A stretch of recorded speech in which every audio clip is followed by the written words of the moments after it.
All right, good evening. Welcome to the City of Lakewood City Council study session for March 21st, 2016. Will the clerk please call the roll? Paul. Here. Wickman. Here. Vincent. Here. Roybal. Here. Harrison. Here. Johnson. Here. Shakti. Abel. Here. Coop. Here. Franks. Gutwein. You have a quorum. All right, thank you.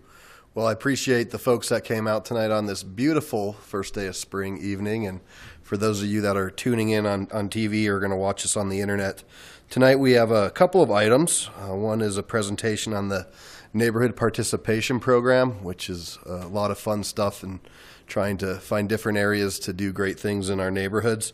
And then a kind of heavier deal on a new intergovernmental agreement with the town of Morrison relating to the Rooney Valley. So we have staff presentations, and we'll go ahead and start with item 3, the Neighborhood Participation Program. Good evening. Well, thank you, Mayor and City Council. I'm Holly Bain with the Comprehensive Planning and Research Division.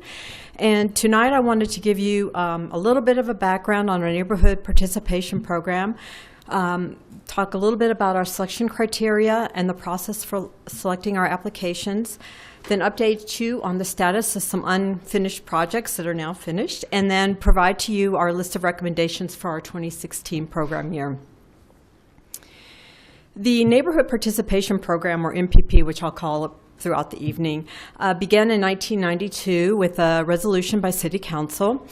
Since the program has started, we have funded 124 projects throughout the city. We have in the budget $160,000 for construction and $20,000 for project contingencies and design work. There are just some very basic project requirements. The first is it has to have a general benefit to an entire neighborhood and not just a select few. It must not significantly increase city maintenance requirements.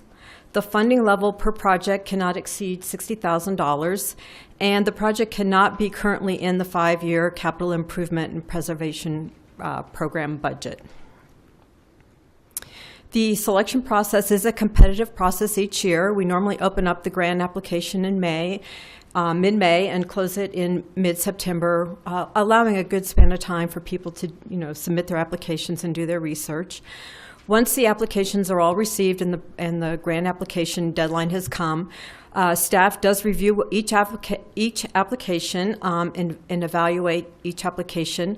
There is a staff team made up of individuals from the Planning, Public Works, and Community Resources Department. We actually go out to each site and look at the site itself and then review the applications. We then rank each project, and each project is competitively ranked against each other project every year, and they are scored on a weighted criteria. Those projects are then ranked, and then we present them to City Council. The 5 criteria that city staff looks at while ranking each project is the benefit of the project versus the cost, if the project increases the health and safety, if the project complies with both the Comprehensive Master Plan, Community Resources Master Plan, and any other adopted plan that we may have in place, the neighborhood support for each application, and then whether or not the project does increase city maintenance requirements. We have really completed a lot of past projects this last year since I came to you, which is pretty exciting. The playground at Green Gables Park has been completed. The sculpture has been designed and installed in the roundabout at 14th and Lamar. We are working on obtaining an easement from the State Land Board in order to complete the connection between Sutherland Park and Main Lake. We anticipate that agreement will be signed, or the easement will be signed pretty soon, and we can go to final design in April and then construction hopefully late 2016. The shelter and picnic tables have been installed in Mount Air Park from 2014. We've also completed the improvements to Morris Park restrooms, which included ADA compliance and obviously some doors and a little better improvements to the restrooms there. We've just completed the sidewalk missing link adjacent to West Gel. The sidewalk ended, as you can see right here, so we continued it all the way down to where the sidewalk enters into the Bear Creek Park, which is a really nice connection there. The interpretive signage, which are 6 panels, have been placed at the Lakewood Wadsworth Station. They're interpretive panels that tell the interesting story of West Colfax and the beginning of Lakewood. For 2015, this past year, all projects are either complete or almost complete. The improvements at Sanderson Gulch, which included thinning and removing a lot of vegetation and cleaning up the gulch area, has been completed. About 8 fruit trees have been planted adjacent to Independence between Colfax and 14th Avenue. We are anticipating the installation of what we're calling the Fireman's Bench at the fire station at 14th and Lamar any day now, hopefully within the next few weeks, and will be followed by a dedication. The sidewalk foundation has already been poured, and we're ready to get that at any time. The landscape improvements at the entrance of Sanderson Creek have been completed. That included soil amendments, Rope Gulch, the planting of the plants, as well as improved irrigation. The landscape improvements at the entry of Holbrook Park at 7th Avenue are complete. The lighting and landscape improvements at the median at Sheridan and West Iliff are underway. Trenching has begun, and we anticipate that should be completed by the end of spring, early summer.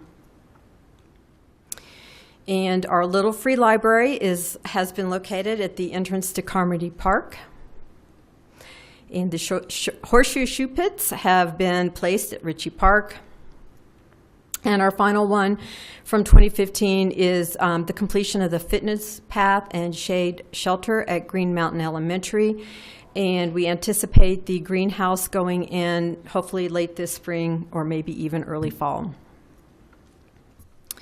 In 2016, we received 14 applications for a total of estimated costs of about $268,000. Staff is recommending 10 projects with an estimated construction cost of $159,000 this year. And the map before you shows the distribution. The little yellow dots on there show you where the applications came from throughout the city. And I think it shows that there's a fairly good distribution throughout of where our applications came in from. So this year, the 10 projects which staff is recommending for approval include artwork at the Iber Elementary Community Garden, bike racks at the Lamar Station, Mount Air Farm, Mount Air Park, and Newland Square Park. These actually came in as 4 separate applications, but for ease, I just clumped them together. We're also recommending the reconstruction of the steps at Hutchin Park off of Morrison Road, and then also a sidewalk connection up to provide better ADA as well as bike access off of Morrison Road into the park. We are recommending another little free library, this one in Belmar Park. We're also recommending the community garden at Green Gables Elementary School. We're recommending improvements at Hilltop Park, which will include a new playground and hopefully some new landscaping. And the final one for this year is to replace a picnic shelter at Glennon Heights Park. So in summary, we were recommending 10 projects for funding this year in a total amount of $159,000. And tonight what I'm asking of council is to direct staff to forward a resolution for the adoption of our recommended projects for the 2016 Neighborhood Participation Program at your regular meeting on April 11th. And with that, I'll be happy to answer any questions that you might have. Thank you, Holly, for the presentation. I think every year this is kind of a fun one to be a part of and see what's going on and see, what's important to the neighbors and the neighborhoods. So it looks like there are a couple questions. I'll go from left to right, starting with Councilmember Franks. Thank you. Just a few questions. On the significant budget increase, what would you qualify that as? Is there a dollar range, or is it based on the project? But what would qualify as being a significant increase to the city's maintenance costs? Well, without a doubt, I would think that, anything that we do on some level, unless it's going to be maintained by, the neighborhood, it will increase the budget sometime. I would say it may be some landscaping improvements. For example, if we are asked to put in a large xeric garden somewhere, a large garden in a park, that would really increase our community resources budgets for improvements. Ross, do you have any other suggestions or ideas that might come for parks? There's no set dollar figure. It's looking at the relative matter of how much it raises. Come on down. Just all right. Ross, give us an introduction, would you? Let us know who you are. Okay. I'm Ross Williams, park planner or facilities planner for the city, assisting Holly from the Community Resources Department looking at the projects through, I think, since beginning. Thank you. Okay, Did so no you- dollars. So Okay. no dollars. No, it's not a dollar amount. It's just a relative, increase. Again, when you say the word significant, Yeah. it's like, well, it's significance Everything different to can- everybody. sure, So, sure. also just one question. You mentioned fruit trees. What type of fruit trees and who's going to benefit? Is that something where you guys have already arranged who's going to maybe make sure that it doesn't just fall on the ground? And Yes, the adjacent homeowners association will be maintaining watering those trees for us. Wonderful. And the last question I had is on the community garden. Is that limited to just the people in the walking vicinity, or is it anyone in Lakewood that can join that community garden? The requirement that we have when we place a program on a school project or a school ground is that the school writes a letter in support and says that it will be open to the community at large. So it will be up to the school to identify who can use the garden. But we anticipate normally it's more within the walking community. Great. I'm a gardener at Ute Trail Community Garden, and for a Oh, long time we right. had a big long list, and now that's reduced, but people still do ask where else they can go. So Okay. great, thank you. Sure. All right, Mayor Pro Tem Johnson.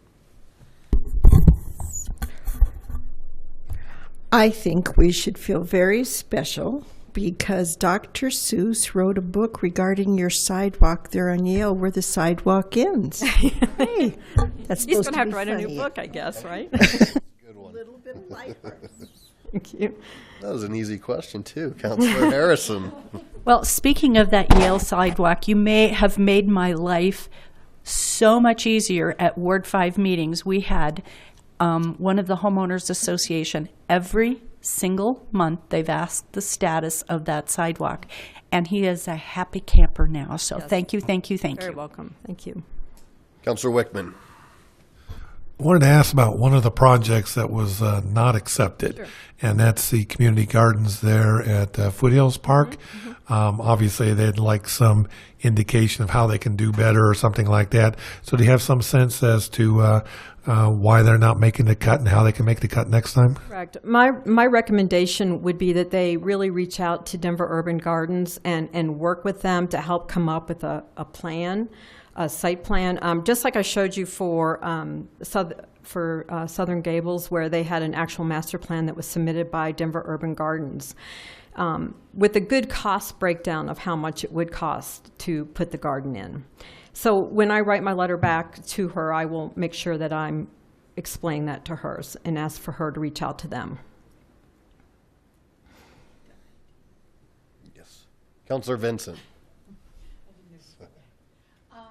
Holly, I may have that same question about the Xeriscape project at Mulholm. I'd just like to be able to go back to the Two Creeks organization and answer that somehow.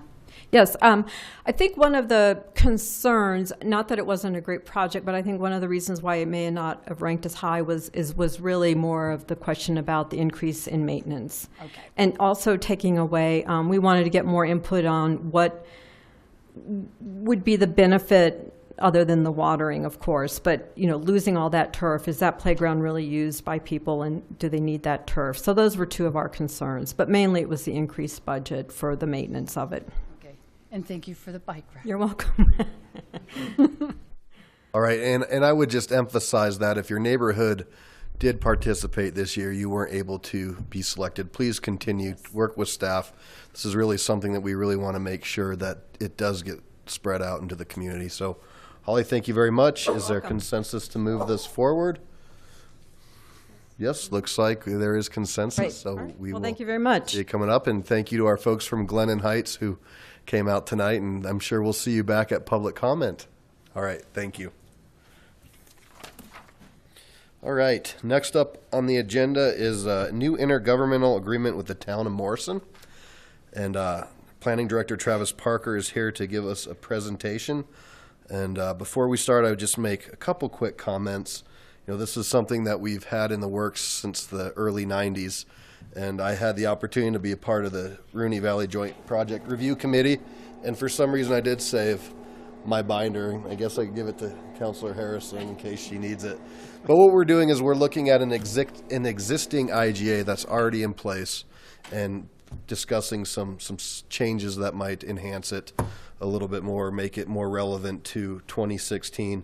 And this is also of interest is this will go through Morrison as well. The town of Morrison will be participating in this same effort, and kind of the background or the backbone of what brought this to us states in the 1990s when the communities were talking. It's the three goals were to eliminate destructive competition, promote joint revenue sharing, and create coordinated developments and coordinated guidance in a very important piece of land that borders both of our communities. So with that, Mr. Parker, Thank good you, evening. Mayor, City Council. I'm Travis Parker, Planning Director with the city, and as you've heard, I'm here to talk with you tonight about proposed changes to the intergovernmental agreement between Morrison and Lakewood. And I'll start with some background of the property. As Mayor Paul said, joint planning between Morrison and Lakewood really started in the 1990s when there was an increased development interest in the Rooney Valley, and there was notice that there might be a future commercial development in the valley. And after a couple of successive annexations between the town and the city and the valley, the leaders of the town and the city decided to get together and coordinate their efforts, with the idea being to avoid a couple negative outcomes. First, without coordinated planning, we would have ended up with a boundary line somewhere in the valley where one half was planned by Lakewood, one half was planned by Morrison. They might look differently, they might act differently, and they wouldn't have been coordinated between them.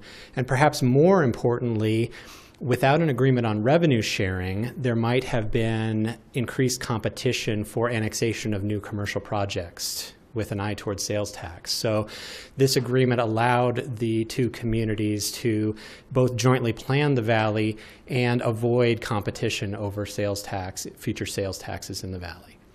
So the IGA that was written in the late 90s and approved in 2000 really focused on three primary areas, as you saw in the memo, and I'll talk briefly about each.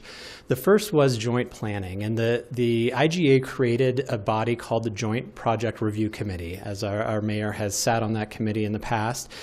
And that committee did a couple of things. First, it was responsible for long-range planning in the valley. So that JPRC both helped write and approve the Rooney Valley Master Plan, as well as the Rooney Valley Design Guidelines. So we have coordinated planning effort in both jurisdictions throughout the Rooney Valley. Also, the JPRC was put in charge of review of site plans and subdivisions in the valley. And one of their primary responsibilities was to review these site plans in either jurisdiction. And I'll talk more about that coming up in the changes. The second major area in the IGA was municipal services. At the time, Morrison wasn't in a position to exponentially increase their provision of municipal services if they saw big project growth in the valley. So one of the agreements that was reached in the IGA was that Lakewood would provide a significant number of those services throughout the valley, in both Lakewood and Morrison, including police service, snow plowing, street maintenance, and the like. And so the IGA laid out the provision of those services by Lakewood, as well as a division of other services, including planning, economic development, et cetera, were identified as either shared services or provided by the host jurisdiction. Finally, then, the IGA got into the revenue sharing. And the idea in the revenue sharing was very simple in concept, and I'll talk more about the implications of that, but the concept of the original IGA was take all of the revenue attributable to properties in the valley and put it in a joint account. And then each jurisdiction will take out that portion that they've used in expenses. So Lakewood would take out the price of us doing the snow plowing and the police service and the street maintenance from that pot, and Morrison would take out any of their expenses, and then whatever was left would be split evenly. So that's where we've been since 2000, and we've got about 16 years of experience with this current plan. And that experience has led us to understand some of the problems with implementation of the current IGA. And that's why we're here tonight. A couple of years ago, Lakewood staff sat down with Morrison staff on a variety of issues, and we discovered that they had run across and identified a lot of the same problems that we had. And that begun a discussion to update this plan and make it more usable. And I want to talk about some of those problems that both communities had jointly identified, and then the solutions that we're proposing for them. And I'll start in that same order. So first, in terms of planning, the Joint Project Review Committee, as I said, was assigned responsibility for long-range planning and for approval of site plan and subdivision. Well, there's really three parts to the planning process, and the JPRC was sort of left out of the middle part. The first part, of course, is long-range planning, designing the master plan for the direction of the Rooney Valley. JPRC has an important and legitimate role in that, and does under the proposed plan as well. And then the third, the final is after the entitlements, the approval of the subdivisions and the site plans. That middle step is the entitlement process, the rezonings, and other discretionary processes that give landowners in the Rooney Valley the right to develop their land in a certain way. And the JPRC in the existing agreement was left out of that middle process. And so one of the discussions that we have had over the past couple of years with Morrison is that joint planning efforts would be more effectual and more useful if they were front-loaded.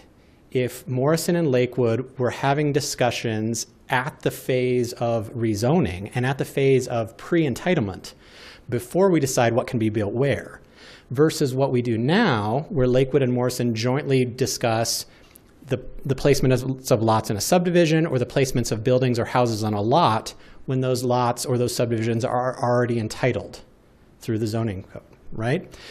Secondly, there is a process issue with the creation of the JPRC. Instead of creating a JPRC process that was in lieu of an existing process, we added it on top of. So right now, every subdivision or site plan in the city of Lakewood goes through a set process. In the Rooney Valley, we didn't take that away. So any subdivision or site plan in Lakewood still goes through a Lakewood review, but we've added on top a JPRC review of the same things under the same criteria. So we've added a 2-month process to any development project in the Rooney Valley. We basically doubled the review process to get the same result. So the proposal under the IGA intends to fix both of those problems. Basically, we've disbanded the existing, or proposed disbanding the existing JPRC, which is currently made up of 3 members of Morrison, 3 members of Lakewood, and the tradition has been each jurisdiction appoints 1 elected official, 1 planning commissioner, and 1 staff. And we've proposed replacing that JPRC with what we've called a Rooney Valley Zoning Commission that focuses its efforts earlier in the development review process. The proposed Rooney Valley Zoning Commission would be made up of planning commissioners, 3 from Morrison, 3 from Lakewood, and would effectively do the role of the planning commission instead of the town planning commission or the city planning commission within the valley. And thereby, instead of adding on an additional process, we would have a process in lieu of. So things that would normally go to the planning commission in the town would go to the joint planning commission. Things that would normally go to the planning commission in the city would go to the joint planning commission. It's important to note this would not impact the city council's role at all. Right now, a rezoning in the valley goes to the city planning commission for a recommendation. They recommend an action to you, and you have a final say in that.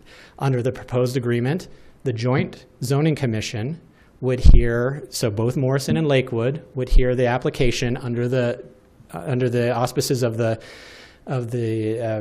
master plan for the Rooney Valley, they would make a recommendation to you, and you would still have the final say in Lakewood. Morrison Town Board would still have the final say for rezonings in Morrison.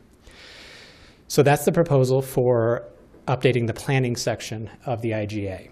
In terms of municipal services, a lot has changed in Morrison since this agreement was written. And unlike the late 90s, where they were not in a position to provide those municipal services, they now feel that they are in a position to either provide them or negotiate with future developers for them. So the agreement has been written that each municipality will be responsible for municipal services in their own jurisdiction. City will take care of the city roads. Morrison will take care of the Morrison roads and policing and the like. We did leave an option for a municipal services agreement. Should either party need it, if they need us to step in and help, we can come to an agreement to do that. But the assumption is Lakewood will do services in Lakewood, Morrison will do services in Morrison. And then finally, and I think the changes that are most important in the long run have to do with revenue sharing. So I talked about the simple structure that was designed for revenue sharing, where we throw all the revenues in a pot, take out all the expenses, and split up what's left. As simple as that sound, it proved to be fairly impracticable in practice. And quite frankly, the only reason it still exists is because there haven't been major revenue-producing uses created in the valley yet.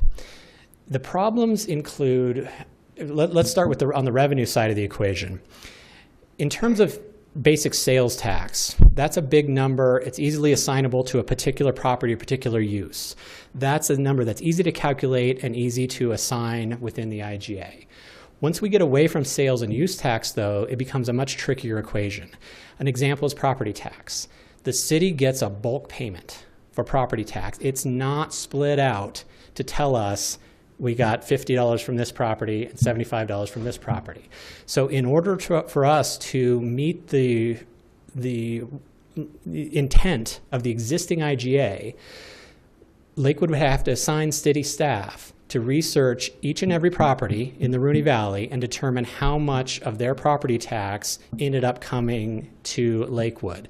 And the time and money that it would take to do that would likely be pretty close to the amount that we actually got in property taxes from those properties.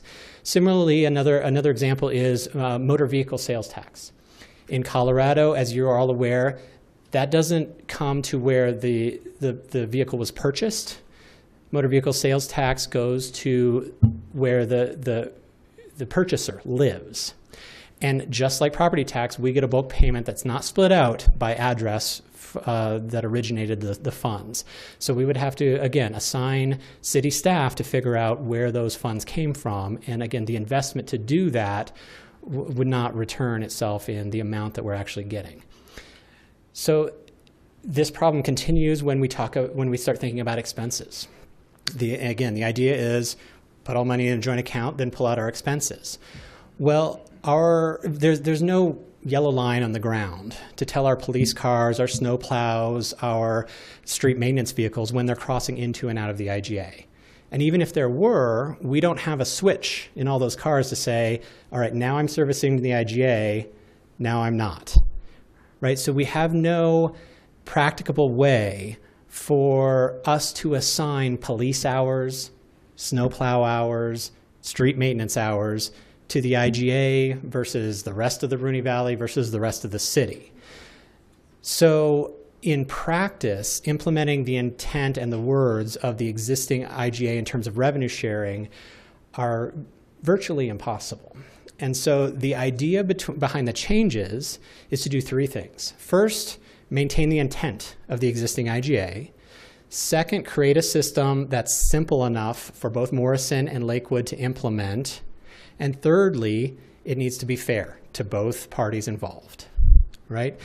So the idea in front of you tonight in the existing IGA is to take sales tax and general use tax as the only revenue that we track for purposes of revenue sharing. That's really what it comes down to, is if a new commercial project comes into the Rooney Valley, be it in Morrison or Lakewood, the two entities are looking to share that revenue. Other revenues are small enough to be inconsequential and difficult enough to track to not be worth our time. So the idea is take these big revenues that are easily trackable. Those will be the revenues that we will agree to split.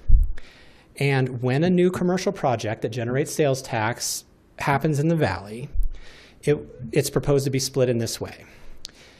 We looked at the amount of commercial sales tax that is generally attributable to servicing that particular property and that particular use. And both the town and the city did a lot of work in looking at these numbers. And obviously there's a wide range, right?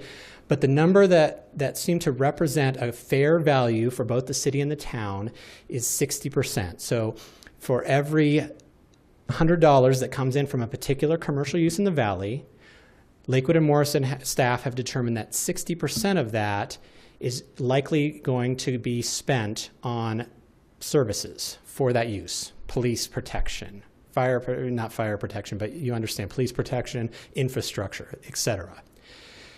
So that first 60 cents on every dollar in sales tax generated in the valley would stay with the host jurisdiction for the point of servicing that use. Now, residential uses require a lot less money to service, but it is something. And so the agreement that Lakewood and Morrison staff reached was that the next 10% would be assigned to pay for residential service in the valley. And that would be then prorated between Morrison and Lakewood. So if Lakewood built 80 homes in the IGA area and Morrison built 20, then for every $10, Lakewood would take 8, Morrison would take 2 of sales tax from that 10%.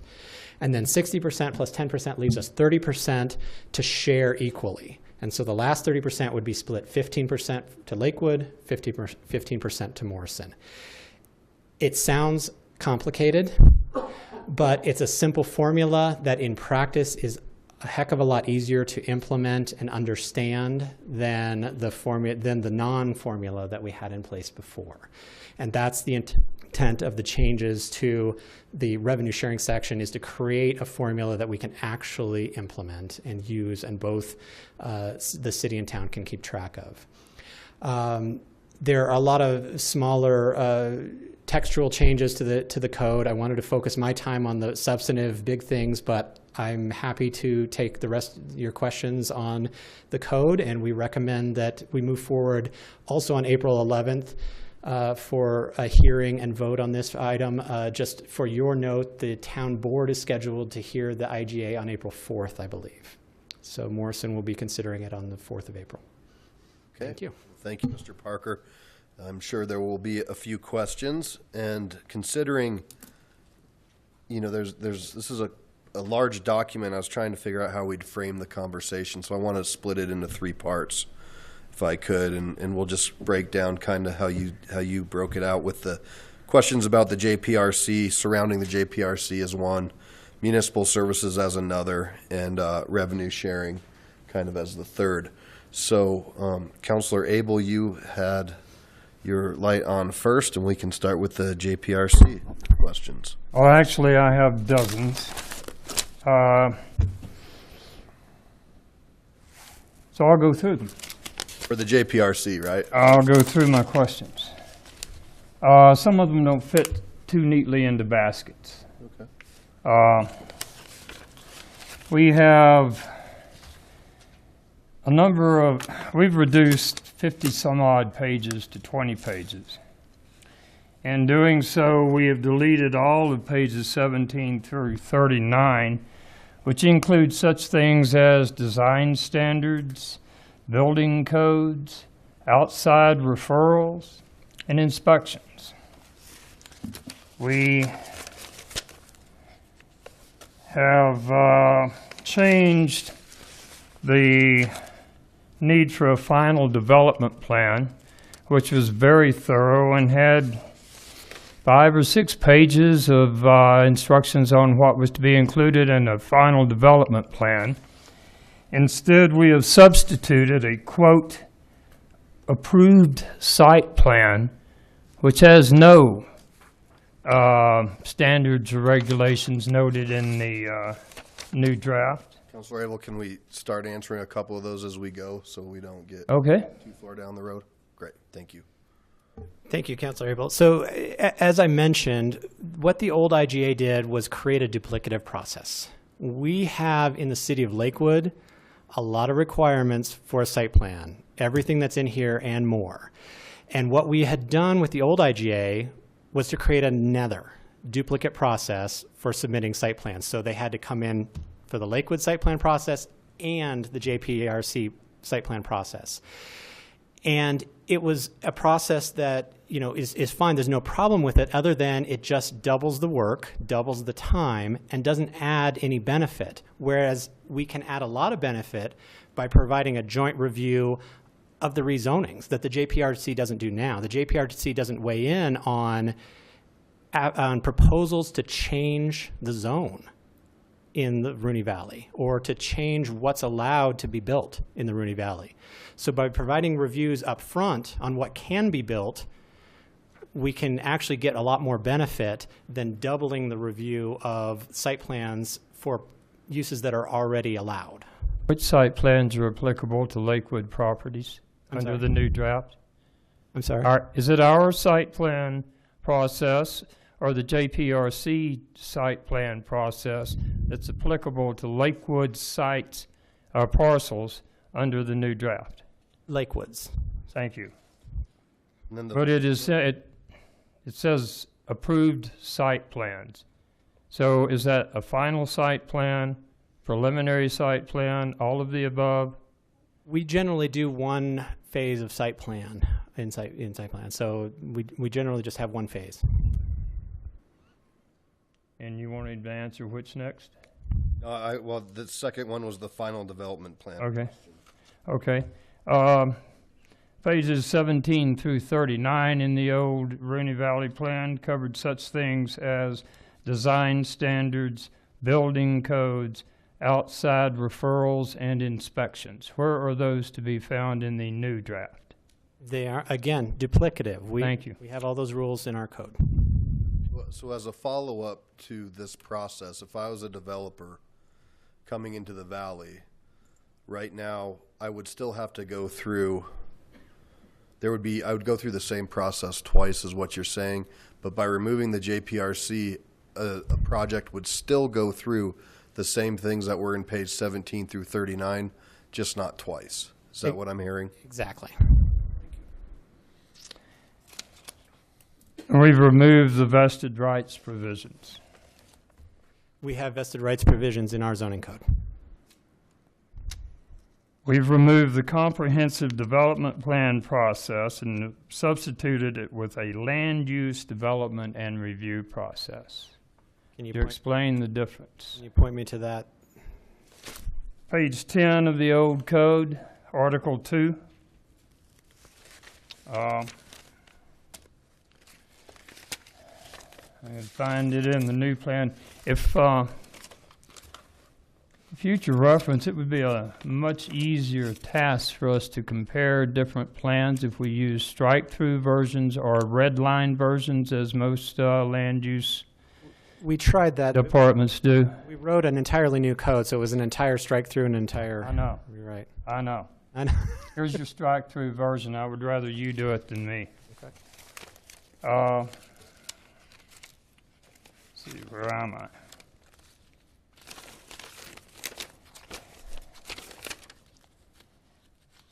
Oh, in one section of the new code, instead of inviting people who would like to come annex their properties into Lakewood, we suggest they annex their properties into Morrison.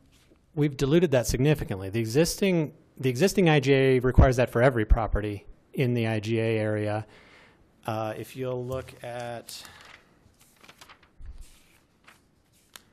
let's see if I can find the page. The comparable page in the old page process is page 14. Look at page 20, section 206.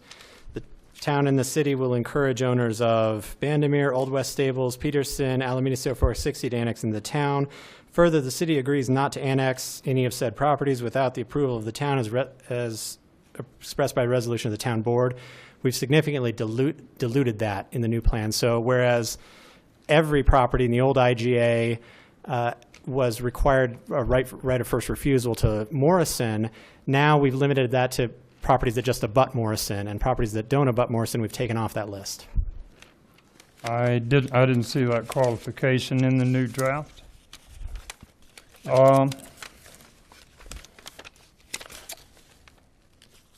We have,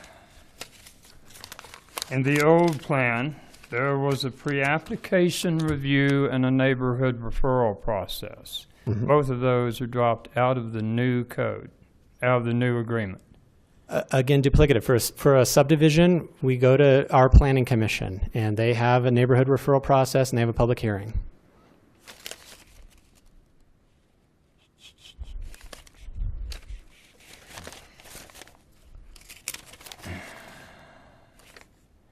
The revision of the revenue sharing agreement, you say was simplified, or was, you say the old agreement had a more difficult, or had a more simple process, but it was 15 pages long. It's replaced by one that's what, 2.5?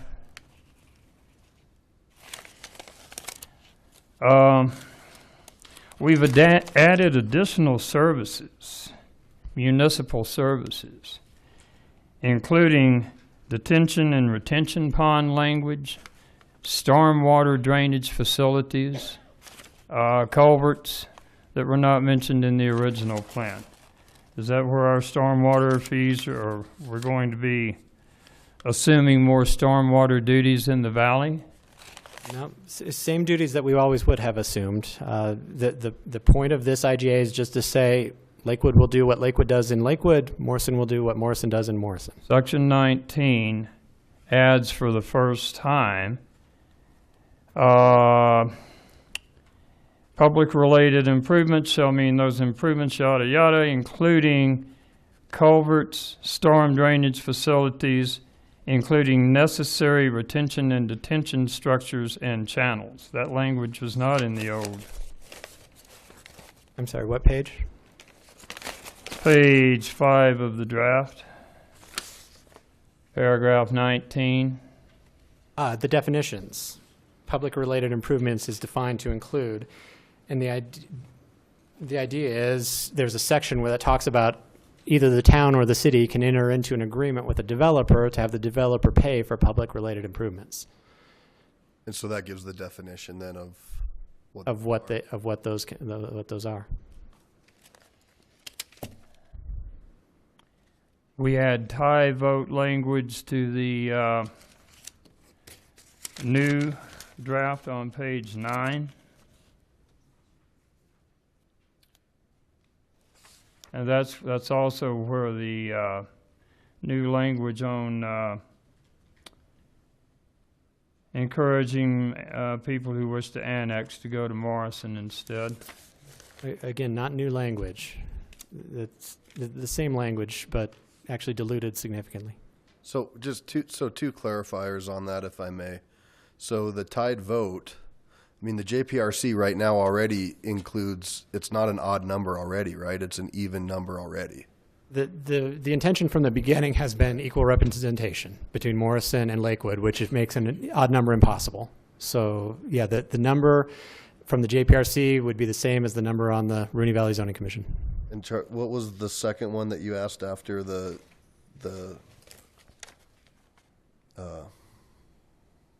even voting provision? There was one that came after that. Oh, I just mentioned that that's where the new provision for to urge people to annex into Morrison comes from. But again, that's not actually accurate, is what I'm hearing. Is that correct? Can we get another clarification on that, please? So the existing IGA allows right of first refusal for any annexation in the IGA to Morrison. Anyone. It lists it lists the properties and it lists them all. The new IGA only lists 2 properties that they have right of first refusal to, and takes 2 of those off the list. So it's But it also Vandermeer and says- Peterson are the two That's it. under the proposed. Yes, because they're abutting Morrison. Yeah. It also says,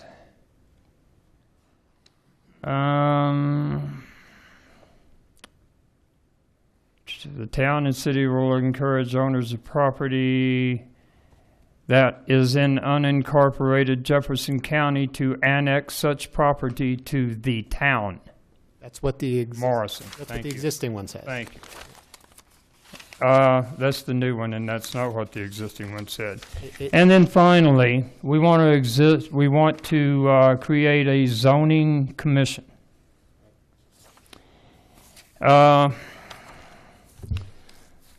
Article 9 of our planning and Article 9 of our city charter addresses planning and zoning. In paragraph B, it says the city council may also establish a zoning commission by ordinance. This will be a resolution. We're going to do a resolution and ordinance. I'll have to look at the charter language and see whether that would be applicable to this limited regional area. If it is, we may want to do an ordinance to establish the zoning commission. It is very broad. The council may also establish a zoning commission by ordinance. We could also rename. It doesn't say R1 by resolution if it's in the Rooney Valley. We could also rename it the Rooney Valley Planning Commission. That's sort of the intent, is that it's a planning commission. I don't know how we ended up on the name zoning commission, but we can certainly call it that. Playing tricks with words is not what we need to do. We need to observe our I don't think our charter, and I would suggest that if we want to, no matter what we name it, if we change the name of a zoning commission to make it sound like, if you change the name of a horse to a duck, it's still a horse. But I think we've got. I would suggest that we just make a two-step process and adopt it by ordinance as the charter calls for. Thank you. Or essentially like a ad hoc committee or another committee is done by ordinance, so the IGA is established via a resolution, and you can do the committee via an ordinance. Well, I think the key is to look at what the function of the commission really is. Is it a planning commission as defined in state law, or is it a zoning commission? If it's a misnomer to call it a zoning commission and it functions like a planning commission, then that's what it is. Fair. And we really need to make sure that we know what it is and have the appropriate procedure to adopt it. I would also like to note that in the old ordinance, City Council was responsible for appointing 3 members of the commission. It doesn't say one council person appointed by council and 2 others from staff. We could name 3 council people. We could do 3 staff members. We can do a mix or match. But it is all 3 by city council. And so far, the way I understand our process, the only ones we authorize being on this commission is the council member appointed by the mayor. Okay. And the change in the new draft would put that at the discretion of the city manager of both Morrison and... No, in Morrison, it would be up to the town council, manager. and in Lakewood, it would be up to the city manager. And we have already been, I think from our zoning ordinance, we should have learned the lesson by now that council shouldn't abdicate its duties to the administration. Let's keep going with questions. Councilor Franks, please. I think that might be the same line of questioning that I've got. I'm in the section Article 1, paragraph 34. It talks about the Rooney Valley Master Plan shall mean the master plan as adopted by the town and then the city later. And then it goes on to talk about the differences in version and who gets to kind of review those. And so I wanted to understand more, and apologize, didn't have a chance to read all this as thoroughly as I would have liked, but the Joint Project Review Committee, that's the 3 and 3, is that right? That's the 3 from Lakewood and the 3 from Morrison. under the existing IGA. Okay.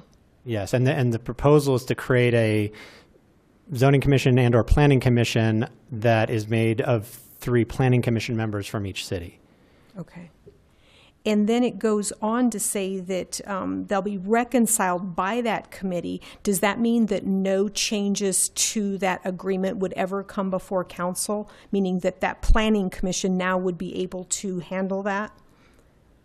I'm just concerned when I read that it's talking about future amendments may be approved by the Joint Project Review Committee following notice to the town board and city council, but just says following notice. I just want to understand what that means to us. Right, you're reading the old IGA. You're reading the existing one, not the proposed one. Well, that would be an issue. That would certainly be a problem. I thought I was reading the one that was in the plan, but let me just, so I will kind of table mine and go reconcile that and pass that. Well, and to that point, though, is there a quick answer to what? Well, can you explain the difference now from that question that she asked? So How does that change let me read. from the old to the new? That might help.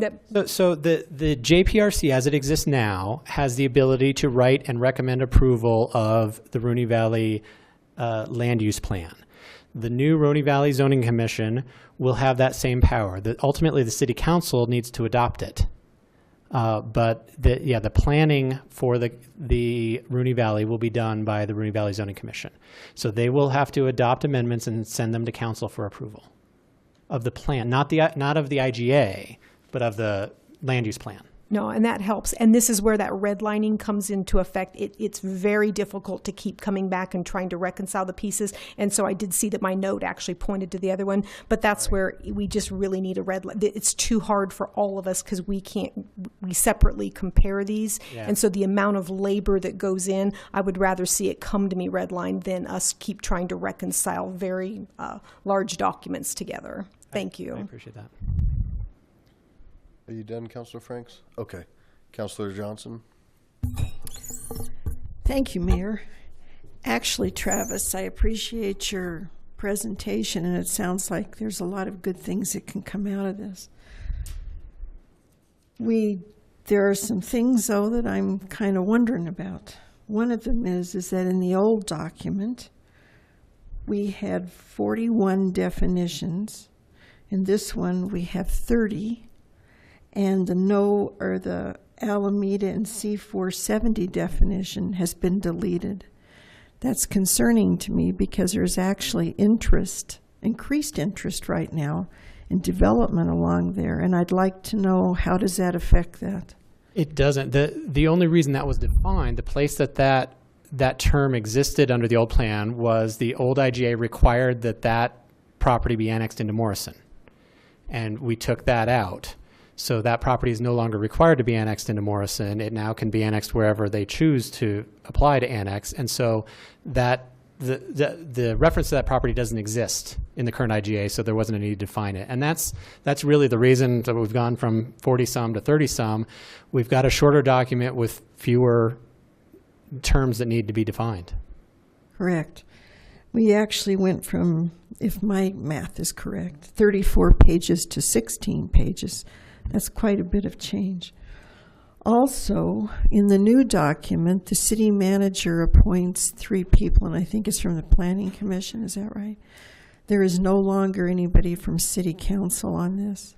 No, and I think that's an important distinction if you consider that this Rooney Valley Zoning Commission will be considering rezonings. Quasi-judicial, we can't have city council members pre-considering rezoning. So the idea is that this acts as a planning commission, and probably to Mr. Abel's point should have been called a planning commission because that's the body that it's replacing.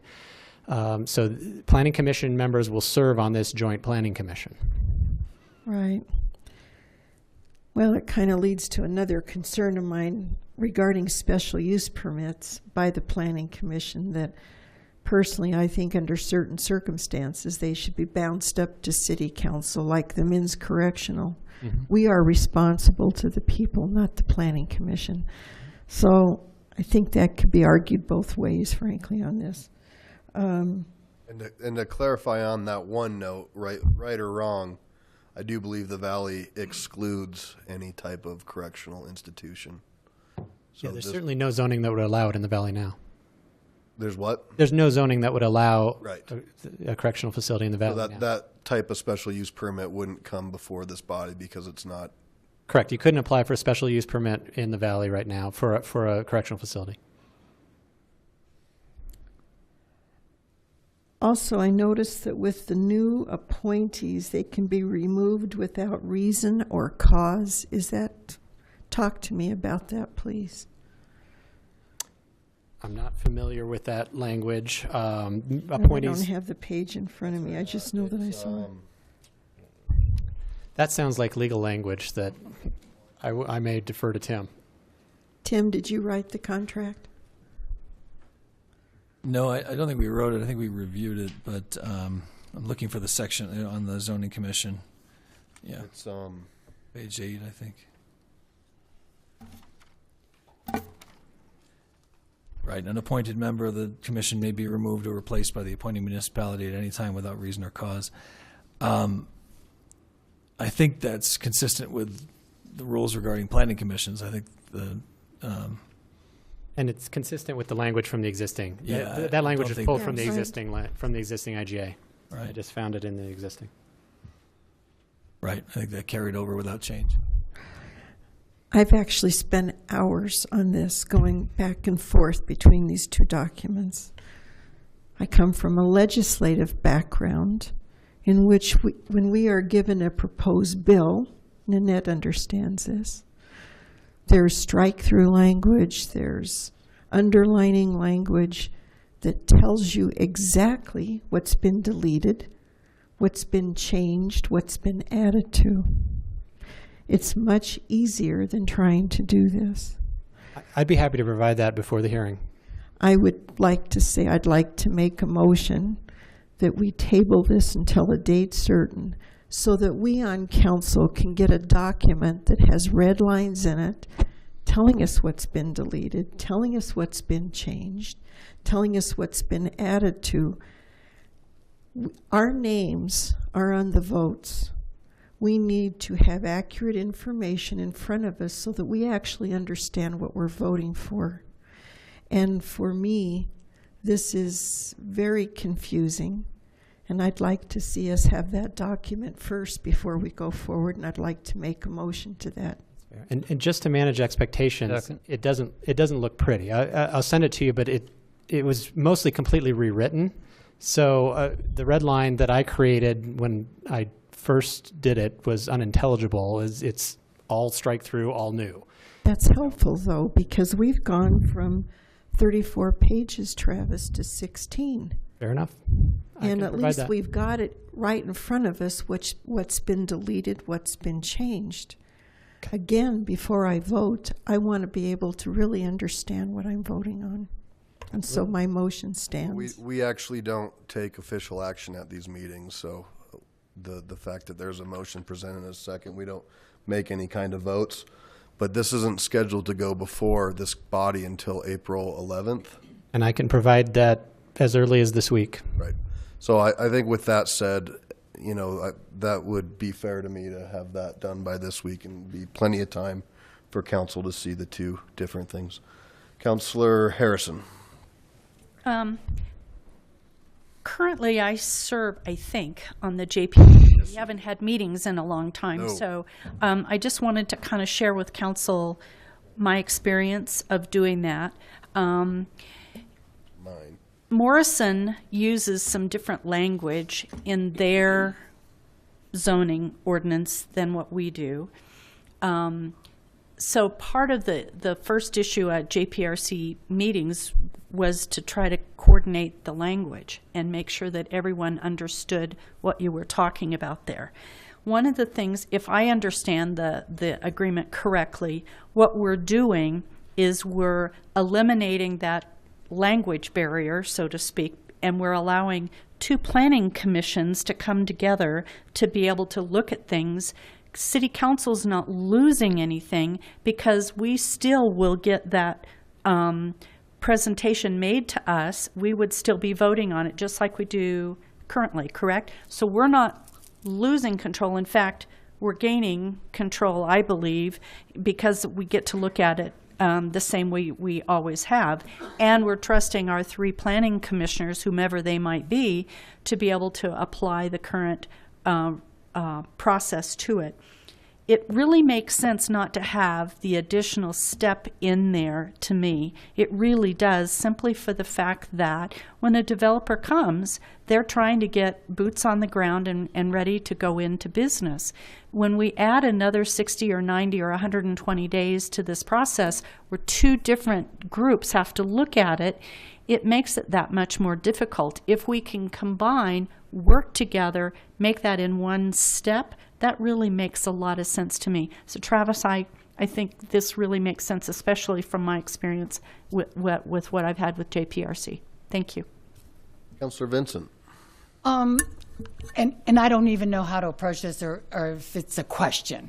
I get very nervous when I hear about municipalities, especially police. A lot of it could be because of where I live. We have fights back and forth between Denver and Lakewood and which side is it on and where does it go? And there's been a disservice to people on those border areas. They get caught in the middle. So I don't know if there's anything that we can do to address those situations. So there's some sort of overlapping. So if Morrison does come and they find out later it should be Lakewood, do they just get them involved at that point or what? Because I would hate to see people be disserviced because of, I understand the intent behind it, but it can be a disservice to people on borders. Well, and I think what we would have is some sort of mutual aid agreement, correct, to where whoever responded first would.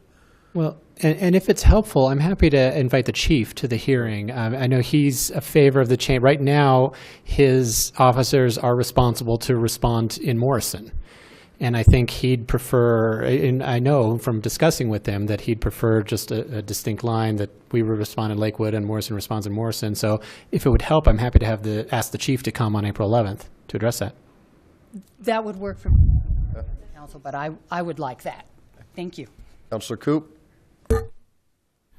Mr. Parker, when we talk about planning commissioners, the three planning commissioners, I've assumed this whole time that they are currently Lakewood planning commissioners. Correct. Was there any thought to having three additional separate planning commissioners not affiliated with the Lakewood? No, the idea is joint cooperation between Lakewood and Morrison. So the idea is to have three of our planning commissioners and three of their planning commissioners reviewing rezoning proposals in the valley. So, yeah, we've never given any thought to having people outside of that circle. Thank you. Councillor Franks. This is just a follow-up now that I've gotten a little more organized here in the right section.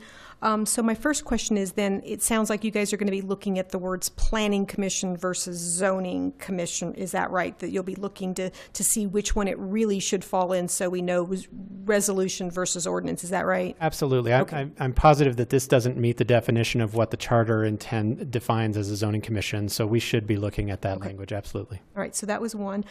Two, as a project manager, I'm all for simplification, so I do appreciate that we're looking to streamline processes and not do duplication of effort. But one thing that at least concerns me, and I don't have a lot of experience with these IGAs, it's anytime we do appointments where we're appointing people. Like I'm on the screening committee, and so we get to select, and so I'm wondering what the opportunity is for maybe rather than it being city manager appointed, but it be some kind of a selection that still keeps us in that process rather than, again, anytime it's appointments, we're responsible to the voters. I like to stay as engaged in putting people forth in positions that the council agrees with. So I just wanted to put that out there to see if any of my fellow councilors might be of the same thinking. And if I may follow up, I mean, that's a very good point, and I think we also need to remember those folks are actually picked by us. It's just the assemblage is drawn from that planning commission. So the planning body's already picked and by this council or by this body and ratified by this body. It's just then chosen from a group of folks that have been picked. But it sounds like as we move forward, that might be something that can be looked at. We can look at anything. Okay. Councilor Franks, is that?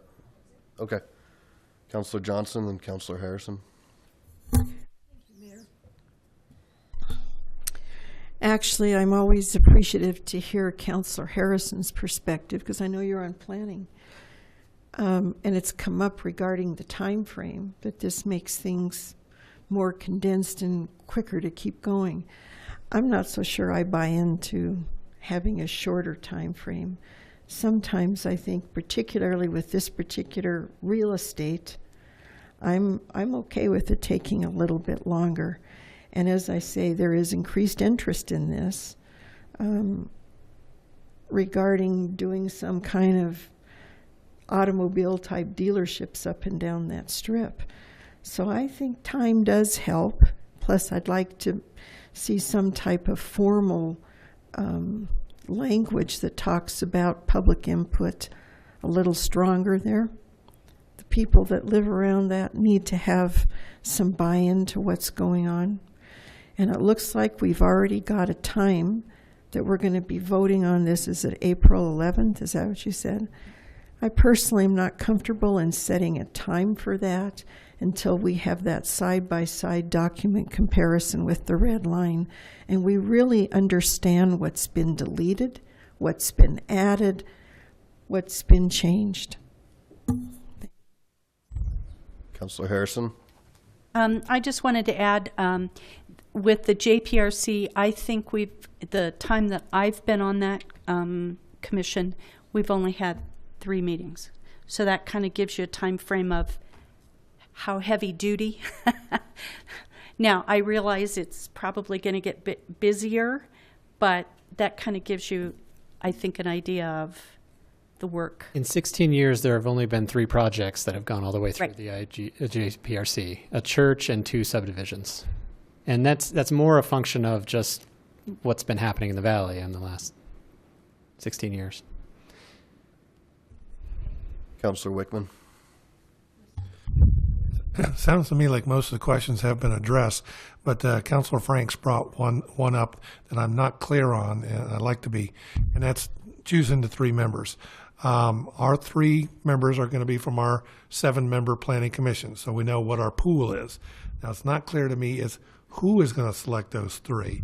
And I think what I heard Councilor Franks say, which I agree strongly, is I think the council should be fully responsible for picking those 3 as opposed to the city manager.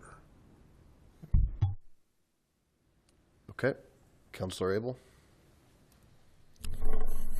Well, I'm going to go out there.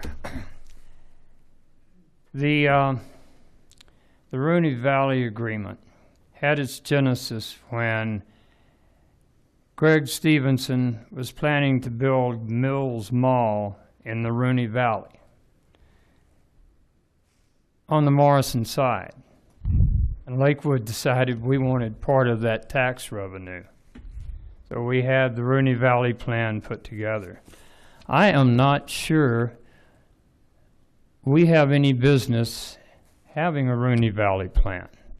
Lakewood can take care of its own. Morrison can take care of its own. Jeffco, bless its heart, can't take care of itself.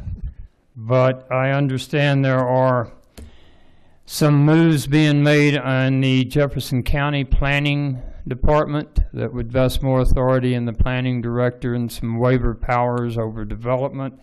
And we haven't mentioned the Jefferson Economic Development Commission, which has some sway out there in the valley and certainly has lobbying efforts going on out there. I'm just not sure that we need this agreement, but in any case, I'm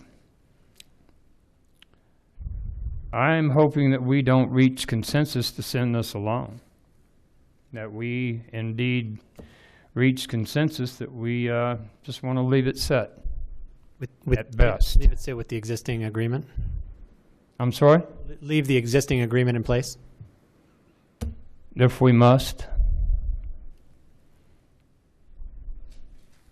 Okay, so, there's a couple things here, I guess, that I've observed, and being a board member of Jeffco EDC for some time, we have overlapping organizations, whether it's the West Chamber, the Jefferson County Economic Development Corporation, or the Rooney Valley. There used to be a chamber specific to the Rooney Valley that hasn't been functional for some time.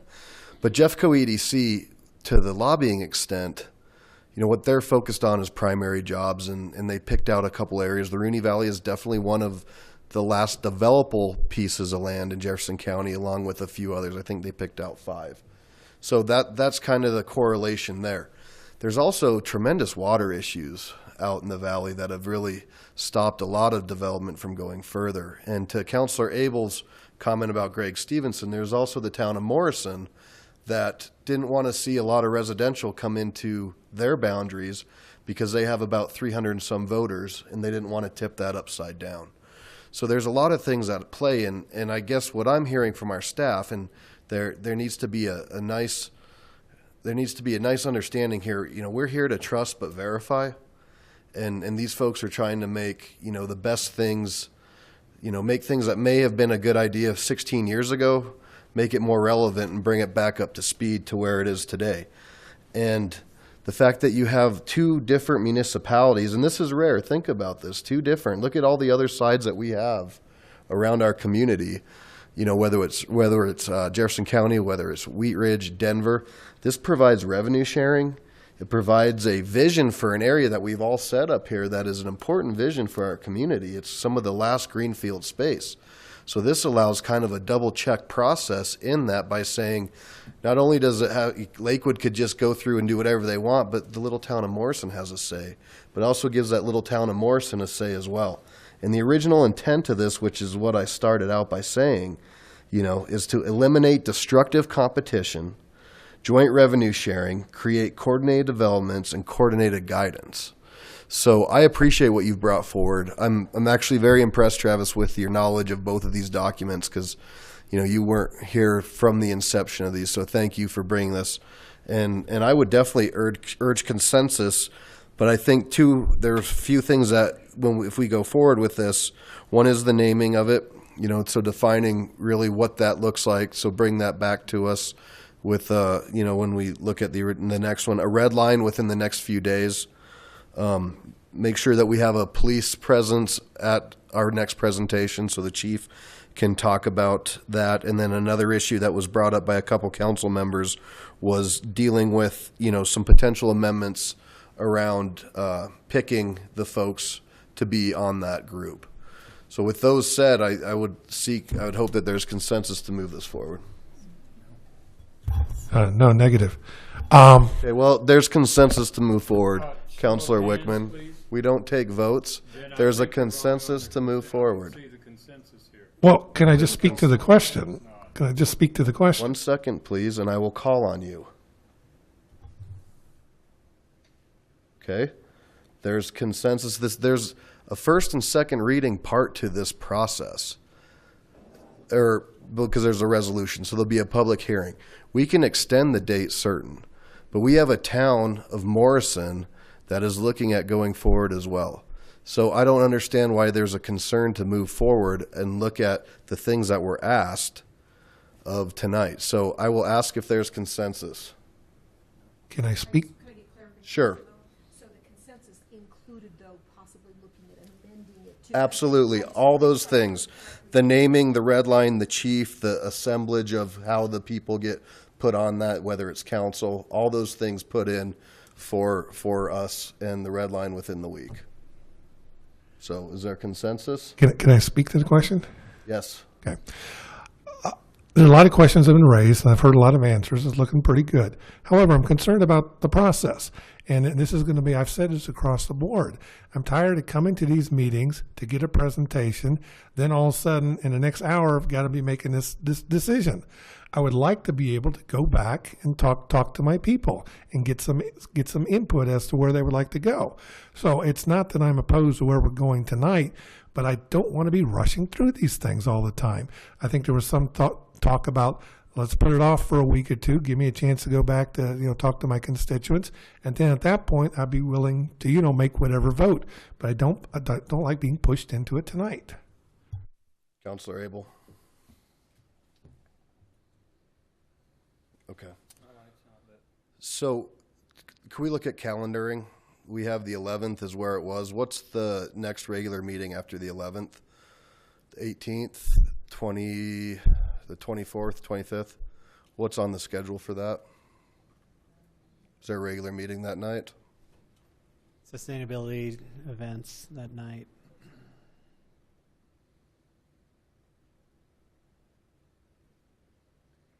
I think we have a rezoning maybe Yeah. tonight too. Okay. Well, I mean, and that's fine. There is no there in this, right? I mean, so the more time, that's fine, as long as there's not an issue with the town of Morrison, that's fine. Right. The only consideration is I think they'll be considering it on the 4th. Right. So if we make changes, they'll have to consider it again, which is fine. Okay. So the consensus to move forward would be the things that I mentioned, as well as looking to move it towards April, 25th? And if it's too crowded on the 25th, then the second Monday in May. So do I have consensus on that? Yes. Okay, all right, so there's consensus for that. Again, Travis, thank you for your presentation. And council, appreciate the discussion.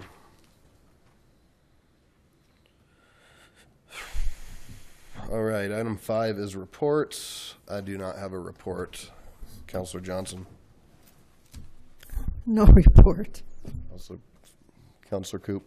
I do have a report, Mayor. I'd like to take this time to update council on a concern that was brought up at a meeting a couple meetings ago by citizen James Mace in the dark intersection at Colfax and Kendall. The city has gone forward and tried to fix that problem. XL has had to turn to, there was no power where a new street light is going to be put in at that intersection, an overhead street light, not a traffic light. And so the electric company that has been contracted to work on that is running running behind schedule by 2 or 3 months. So that is going to be for isn't going to happen immediately, but the street light has been ordered. It is going forward, and I want to thank staff for finding the solution and reaching out to XL and making this happen for James and everybody that uses that intersection right there. It is. I sat there one night in the evening after it got dark and watched the amount of people going through that area, and it's going to be a good addition to safety. Thank you. Councilor. No report. Oh, no report. Councilor Harrison. No report. Councilor Roybal, you do have a report. This is exciting. I do have a report, thank you. Absolutely. I just want to let everybody know it's very exciting. Today, we have moved the World War II Veterans Memorial behind the old Lakewood High School to the new Lakewood High School as of 2:30 this afternoon. And I want to go ahead and extend my thank yous to Austin Reynolds from Troop 130, and he took the lead on this. So I also want to let people know that we're going to have a rededication for Memorial Day on May 30th to rededicate this World War II Veterans Memorial. So thank you. And Councilor Roybal didn't mention, because it was himself, but he's really worked hard on this. So thank you for your hard work, and been on this for a couple years, so it'll be a good celebration. Councilor Vincent? No report, thank you. Councilor Wickman? Yeah, I'd like to take the opportunity to reiterate a common position I want to take on everything we're doing here. You know, open and transparency is the important thing. And what I'm concerned is so many times we have things like tonight's where it's a presentation at study session, and the citizens don't have any idea as to whether or not there's going to be some sort of decision made. Now, of course, there's only 3 days when you get the word on Friday. But, you know, I don't have opportunity to get input from folks. The reason I bring it up is I know we got another presentation coming up here in the future on art space, and I'm sitting there, it's a presentation, I'm just going to sit here and listen. But if all of a sudden at the end of the presentation I have to make some sort of recommendation, you know, I would like to know what I'm going to be voting on, and more importantly, you know, my constituents would like to know how they would like to advise me. So again, I'd like to emphasize over and over again that we need to be putting out the word in advance and stop a lot of this surprise stuff. So that's my comment. Right. Michelle, anything? Tim? Nanette? All right. Well, thank you all for coming out and tuning in. And Miss Hodson is not with us tonight. She's not feeling well, so we hope she feels better as well. Have a good night. Thank you.